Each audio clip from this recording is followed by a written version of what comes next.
नमस्कार दोस्तों, RC study point channel पर आप लोगों का बहुत बहुत स्वागत है। दोस्तों, इसके पहले वाले वीडियो में मैं आपको धन निकासी का सिद्धांत पढ़ा रहा था। उसी के अंतर्गत कुछ तथ्य रह गए थे जो मैं इस वीडियो में भी पढ़ाऊंगा। और इस वीडियो में आपको ब्रिटिश शासन के दौरान जो अकाल पड़े थे उनके बारे में पढ़ना है कि कौन सा सबसे भयंकर अकाल पड़ा था और अकाल के समय अंग्रेजों की क्या नीतियां रही। अंग्रेजों ने अकाल से संबंधित कौन कौन से आयोग और समितियां गठित की तथा अंग्रेजों के द्वारा भारत में आर्थिक विकास किस प्रकार से किया गया, उन्होंने भारत में रेलवे का कैसे विकास किया, इन सारी चीजों की चर्चा हम इस वीडियो में करेंगे। तो चलिए आइए शुरू करते हैं। जैसा कि मैंने पहले वीडियो में बताया था कि दादा भाई नौरोजी ने धन निकासी का सिद्धांत सर्वप्रथम दिया था ब्रिटिश काल में। उस समय दादा भाई नौरोजी ने धन निकास के सिद्धांत को क्या कहा कहा कि यह सभी दुखों का मूल कारण है। यानी दादा भाई नौरोजी ने धन निष्कासन के सिद्धांत को सभी दुखों का मूल कारण माना था। कि धन निष्कासन के सिद्धांत को सभी दुखों का मूल कारण किसने माना? तो दादा भाई नौरोजी ने माना था। एक पुस्तक है इकोनॉमिक हिस्ट्री ऑफ इंडिया, ये आपको याद कर लेना है। पुस्तक का नाम पूछा जाता है। इकोनॉमिक हिस्ट्री ऑफ इंडिया के लेखक कौन है? तो आरसी दत्त है। आरसी दत्त ने इस पुस्तक को लिखा था जिसका प्रकाशन 1901 में किया गया था। इकोनॉमिक हिस्ट्री ऑफ इंडिया आर्थिक इतिहास की पहली प्रसिद्ध पुस्तक मानी जाती है। तो ब्रिटिश शासनकाल के दौरान भारत की पहली आर्थिक इतिहास की प्रसिद्ध पुस्तक कौन थी? तो इकोनॉमिक हिस्ट्री ऑफ इंडिया थी। किसके द्वारा लिखित थी? तो आरसी दत्त के द्वारा लिखित थी। आरसी दत्त ने कहा था धन निष्कासन के बारे में कि यह एक बहते हुए घाव के समान है। तो धन निष्कासन को बहते हुए घाव के समान किसने बताया था? तो आरसी दत्त ने बताया था। इसी प्रकार 1901 ईस्वी में इंपीरियल लेजिस्लेटिव काउंसिल में बजट पर भाषण देते समय गोपाल कृष्ण गोखले ने धन निष्कासन के सिद्धांत को प्रतिपादित किया था। यानी कि पूछा जाए कि गोपाल कृष्ण गोखले ने धन निष्कासन के सिद्धांत को कब प्रतिपादित किया? तो 1901 में किया था। और वो भी कब? जब इंपीरियल लेजिस्लेटिव काउंसिल में वह बजट पर भाषण दे रहे थे, उसी दौरान उन्होंने धन निष्कासन के सिद्धांत की बात कही थी। कार्ल मार्क्स बहुत ही प्रसिद्ध राजनीतिक विचारक है। इन्होंने धन निष्कासन के बारे में क्या कहा? तो इन्होंने धन निष्कासन को ब्लीडिंग प्रोसेस कहा था। याद रखिएगा कि कार्ल मार्क्स ने धन निष्कासन को ब्लीडिंग प्रोसेस कहा, यानी बहते हुए खून के समान। धन निष्कासन को किसने बताया था? तो कार्ल मार्क्स ने बताया था। या धन निष्कासन को ब्लीडिंग प्रोसेस की संज्ञा किसने दी थी? तो कार्ल मार्क्स ने दी थी। कार्ल मार्क्स ने भारत में जो ब्रिटिश शासन था उस समय जो उनकी आर्थिक नीतियां थी उन नीतियों को घिनौनी माना था। तो भारत में ब्रिटिश आर्थिक नीति को घिनौनी किसने माना था? तो कार्ल मार्क्स ने माना था। ये सारे जितने प्रश्न है हमने आपको भी पढ़ाए हैं, सभी पूछे गए हैं परीक्षा में, इसलिए आप इसको ध्यान से पढ़िएगा। जॉन सुलिवान एक लेखक है। इन्होंने कहा, अपनी अंग्रेजी व्यवस्था के बारे में कहा था कि जो यह हमारी व्यवस्था है यह स्पंज की भांति कार्य करती है। उसके जरिए गंगा तट से सारी अच्छी चीजें सोख कर टेम्स नदी के तट पर उड़ेल दी जाती हैं। तो यह कथन किसका है? यह पूछा गया है, तो जॉन सुलिवान का है। इन्होंने कहा था कि हमारी जो व्यवस्था है वह बड़ी दोषपूर्ण है, क्योंकि भारत से अच्छी अच्छी चीजों को गंगा नदी के तट पर जहाजों पर लादा जाता है और उन सामानों को ले जाकर लंदन में टेम्स नदी के किनारे उतारा जाता है। तो इस चीज की चर्चा करते हुए उन्होंने यह वक्तव्य दिया था कि हमारी व्यवस्था स्पंज की बात कार्य करती है। उसके जरिए गंगा तट से सारी अच्छी चीजें सूख कर टेम्स नदी के तट पर उड़ेला जाता है। ब्रिटिश काल के दौरान प्रति व्यक्ति आय क्या थी? लोगों की आय क्या थी? वो साल भर में कितना रुपया कमा लेते थे? इसका अंदाजा किसने लगाया? तो दादा भाई नौरोजी ने इस दिशा में प्रथम प्रयास किया था। उन्होंने क्या किया कि 1867 ईस्वी में प्रति व्यक्ति आय का पता लगाया और उन्होंने कहा कि प्रति व्यक्ति आय 20 रुपए वार्षिक है।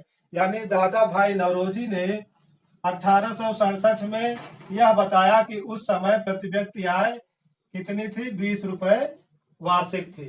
ये क्वेश्चन पूछा गया है कि दादा भाई नौरोजी ने प्रति व्यक्ति आय कितना अनुमानित किया था, तो 20 रुपए अनुमानित किया था। कब? 1867 ईस्वी में।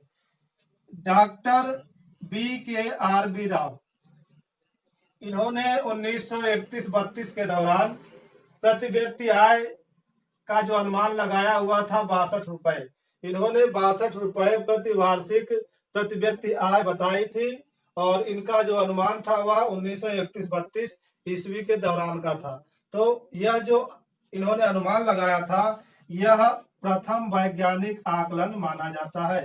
तो डॉक्टर BKRB राव द्वारा राष्ट्रीय आय का प्रथम वैज्ञानिक आकलन किया गया था जो कि सर्वाधिक मान्य है। तो पूछा गया है कि भारतीय राष्ट्रीय आय का प्रथम वैज्ञानिक आकलन किसने किया था, तो डॉक्टर BKRB राव ने किया था। कब? 1931-32 के दौरान। और कितना आकलन लगाया था, तो 62 रुपए वार्षिक लगाया था। जबकि दादा भाई नौरोजी ने कितना अनुमान लगाया, 20 रुपए लगाया था। और किस दौरान, तो 1867 के दौरान लगाया था। बहुत ही इंपॉर्टेंट क्वेश्चन है ये। अब हम बात कर लेते हैं भारत में पड़े अकाल के बारे में। जब ब्रिटिश शासन था भारत में तो उस समय भारत में बहुत ही ज्यादा अकाल पड़े। अकाल पड़ने के पीछे कुछ प्राकृतिक आपदाएं थी जैसे बाढ़, सूखा इत्यादि। तो जब अकाल पड़ते थे उस समय ब्रिटिश शासन की क्या नीतियां थी, तो उस समय ब्रिटिश शासन तो पहले शुरू में ध्यान नहीं देते थे, लेकिन बाद में जब उन पर दबाव पड़ा ब्रिटेन की संसद का तो उन्होंने धीरे धीरे इस पर ध्यान देना शुरू कर दिया। और अकाल जब पड़ता था तो उस समय वो एक आयोग का गठन करते थे और उससे पूछते थे कि क्या किया जाए। तो आयोग समय समय पर उन्हें सलाह देते थे जिसके अनुसार आगे चल करके अंग्रेजों ने कार्य भी किए। तो उन आयोगों के बारे में भी पढ़ते हैं और सबसे बड़ा अकाल जो पड़ा वो भी देखते हैं अंग्रेजों के समय क्या था। 1969 से 70 ईस्वी के बीच बंगाल, बिहार और उड़ीसा में एक भयंकर अकाल पड़ा। यहाँ की 1/3 आबादी ही नष्ट हो गई थी 1969-70 के अकाल में। हुआ क्या कि जब यह अकाल पड़ा उस समय बंगाल, बिहार और उड़ीसा के क्षेत्र में चावल की कमी हो गई। और चावल की जब कमी हो गई तो इसका फायदा अंग्रेज व्यापारियों ने उठाया। चावल को कम दाम पे खरीद करके इन्होंने अपने गोदामों में रख दिया और रख करके छुपा दिया। बाद में बाजार में जब चावल की कमी हो गई, अकाल पड़ ही रहा था, जनता को चावल खाने को नहीं मिल रहा था, जनता भूखों मर रही थी, लेकिन अंग्रेज व्यापारी क्या कर रहे थे, चावल को महंगे दामों पर बेच करके अपनी जेबें गर्म कर रहे थे।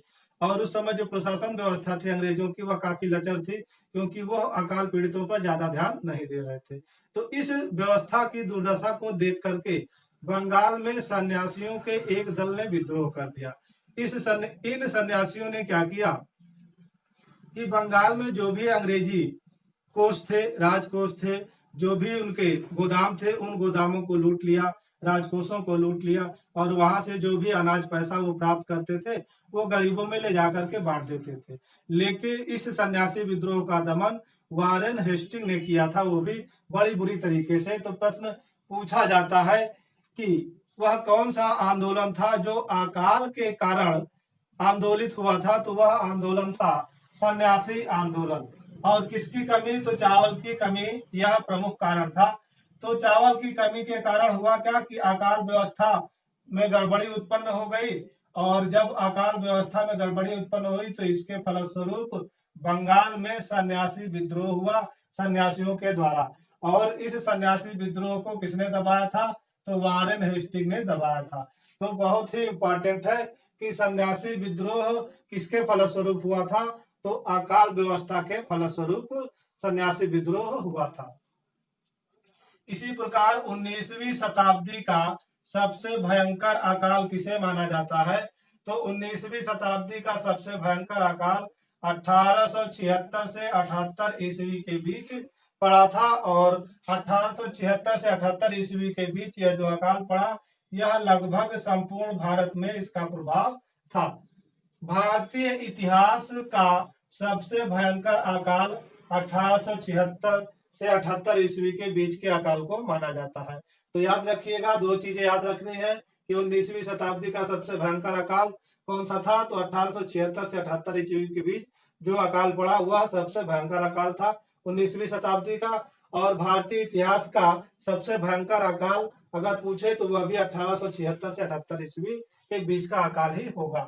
इसी प्रकार 1866-67 में भी भारत में अकाल पड़ा और इस अकाल को आपदा का महासागर कहा गया।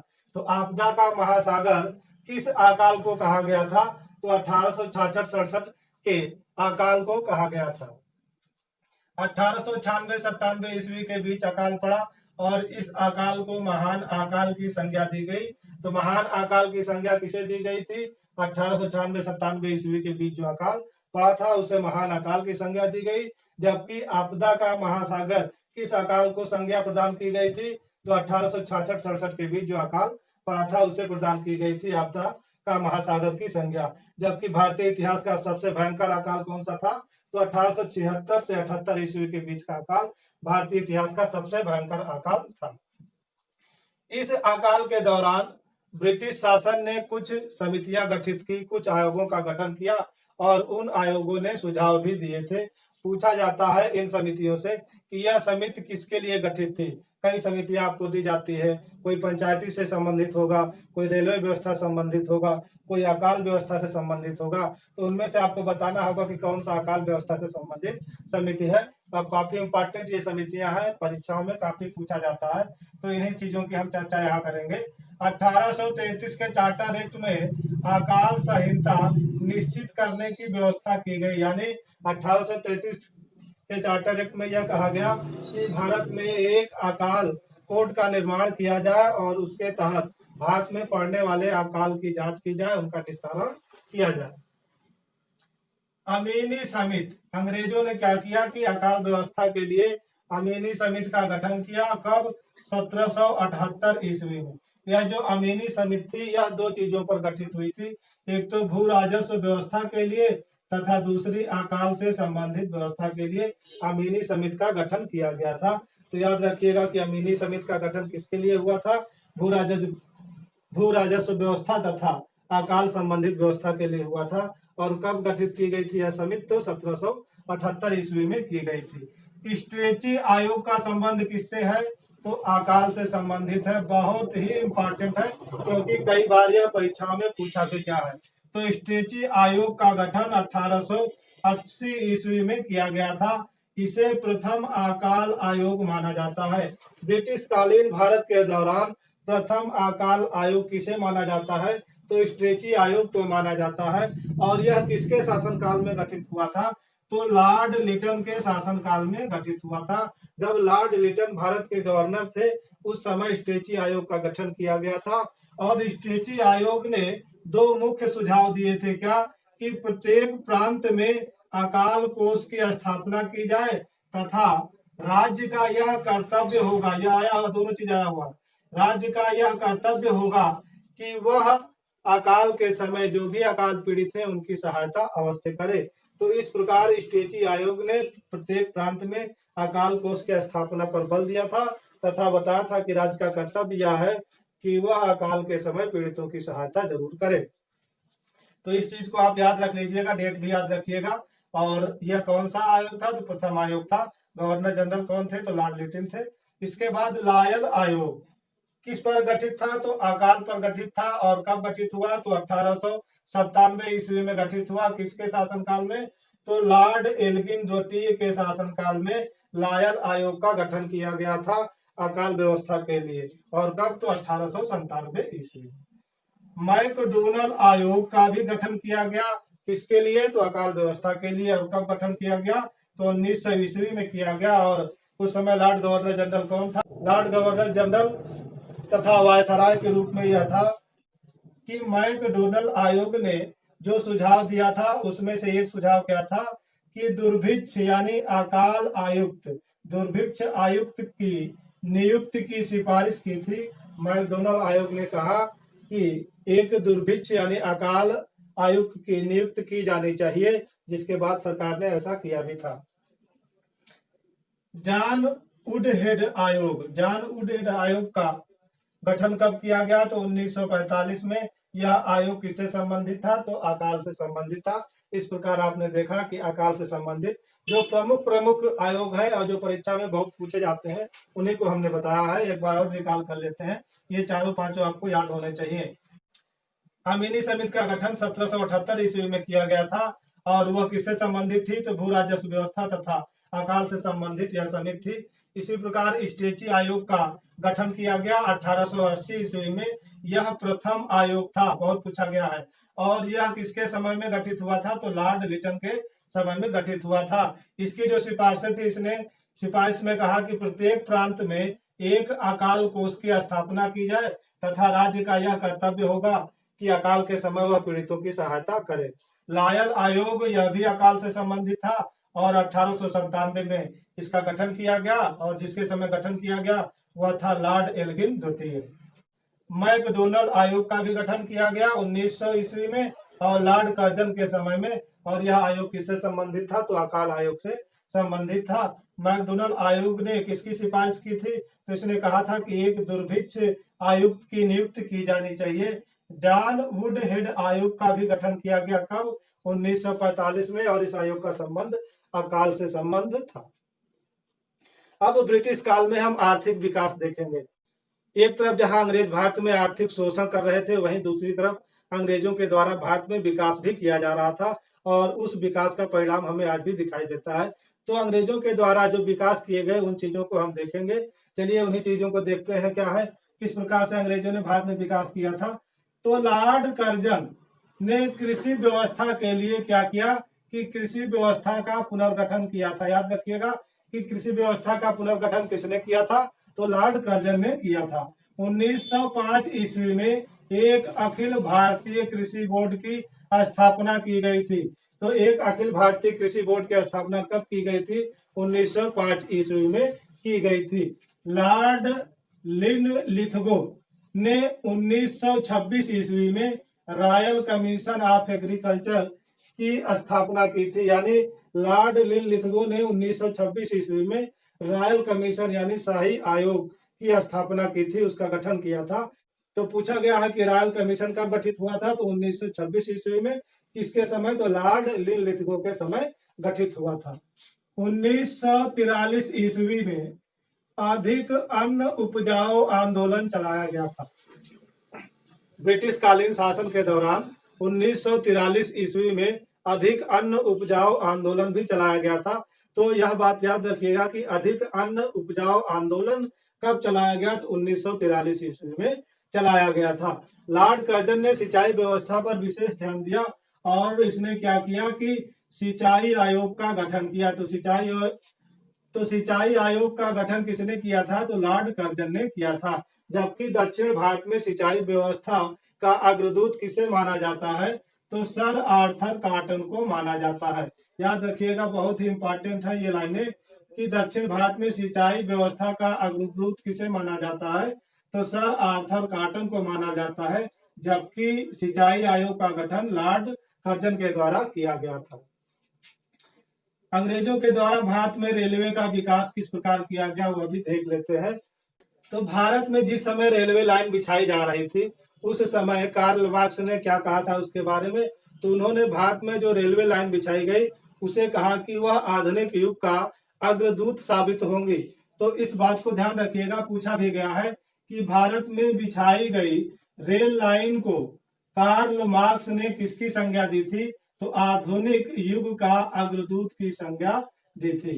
यानी भारत में रेलवे लाइन को आधुनिक युग की अग्रदूत की संज्ञा किसने दी? तो कार्ल मार्क्स ने दी थी। भारत में विदेशी पूंजी का निवेश, भारत में विदेशी पूंजी का निवेश सबसे बड़ा किस क्षेत्र में किया गया था? तो रेलवे के क्षेत्र में किया गया था। बहुत ध्यान से पढ़िएगा कि भारत में विदेशी पूंजी निवेश का सबसे बड़ा क्षेत्र कौन सा था? तो रेलवे था। इसी क्षेत्र में सबसे ज्यादा विदेशी पूंजी लगी हुई थी क्योंकि रेलवे में उन्हें निवेश करने पर 5% की गारंटी का लाभ दिया जाता था। अब हम बात करते हैं कि भारत में रेलवे लाइन कब और कैसे बिछाई गई। तो भारत में रेलवे लाइन लाने का श्रेय रोलैंड सेक्सडॉनल्ड स्टीफेंस को प्राप्त है। याद रखिएगा कि भारत में रेलवे लाइन कौन लाया था, इसका श्रेय किसे प्राप्त था, तो वह व्यक्ति था रोनाल्ड मैकडॉनल्ड स्टीफेंस, वह व्यक्ति था। इसे ही भारत में रेलवे लाइन लाने का श्रेय प्राप्त है। रेलवे का निर्माण सर्वप्रथम किसके समय हुआ था, तो लॉर्ड डलहौजी के समय में रेलवे का निर्माण भारत में सर्वप्रथम शुरू हुआ। तो भारत में रेलवे का निर्माण सर्वप्रथम डलहौजी के समय शुरू हुआ और डलहौजी के समय में ही 16 अप्रैल 1853 ईस्वी को प्रथम रेलवे लाइन के द्वारा मुंबई से थाने तक ट्रेन चलाई गई थी, वो भी 34 किलोमीटर की दूरी तक। लॉर्ड डलहौजी, इन्होंने सार्वजनिक निर्माण विभाग यानी पीडब्ल्यूडी की स्थापना की थी। तो लॉर्ड डलहौजी ने उस समय देखा कि सड़क की रखरखाव और उसकी व्यवस्था बड़े ही अच्छे तरीके से नहीं की जा रही थी। तब लॉर्ड डलहौजी ने क्या किया कि सड़क के सुरक्षा रखरखाव निर्माण के लिए उन्होंने एक अलग से विभाग बनाया और जिसका नाम उन्होंने रखा सार्वजनिक निर्माण विभाग यानी पीडब्ल्यूडी। पूछा गया है कि सार्वजनिक निर्माण विभाग की स्थापना किसने की थी, तो लॉर्ड डलहौजी ने की थी। इसी प्रकार रेलवे लाइनों का सर्वाधिक विस्तार किसके समय किया गया था, तो लॉर्ड कर्जन के समय में भारत में रेलवे लाइनों का सर्वाधिक विस्तार किया गया था। 1925 में भारतीय रेल बजट को सामान्य बजट से अलग कर दिया था और ऐसा किस समिति के सिफारिश पर किया गया था, तो एकवर्थ समिति की सिफारिश पर ही भारतीय रेलवे बजट को सामान्य बजट से 1925 में अलग कर दिया गया था। भारत में जो प्रथम ट्रेन चलाई गई थी वह ट्रेन का नाम फेरी क्वीन था, यानी फेरी क्वीन नामक ट्रेन भारत में प्रथम बार चलाई गई थी। ट्रेन कंपनी, पूछा गया है कि भारत में किस ट्रेन कंपनी के द्वारा रेल लाइनों का निर्माण किया जा रहा था अंग्रेजों के समय, तो वह थी कंपनी ग्रेट इंडियन पेनिनसुला यानी प्राद्वीपीय रेलवे। तो ग्रेट इंडियन पेनिनसुला रेलवे के द्वारा ब्रिटिश काल में रेल लाइनों का निर्माण किया गया। ब्रिटिश काल में वायु परिवहन देख लेते हैं। तो ब्रिटिश काल में पहली बार वायु परिवहन, तो ब्रिटिश काल में पहली बार जो वायु परिवहन हुआ 1911 ईस्वी में, यानी 1911 ईस्वी में हवाई जहाज के प्रयोग के द्वारा पहली बार इलाहाबाद से नैनी तक डाक ले जाई गई। तो पूछा जाता है और पूछा भी गया है कई बार कि भारत में वायु परिवहन कब शुरू हुआ था, तो 1911 ईस्वी में शुरू हुआ था और कहां से कहां तक के बीच, तो इलाहाबाद से नैनी तक के बीच हुआ था। और क्या ले जाया गया था, तो डाक ले जाई गई थी इस व्यवस्था के द्वारा।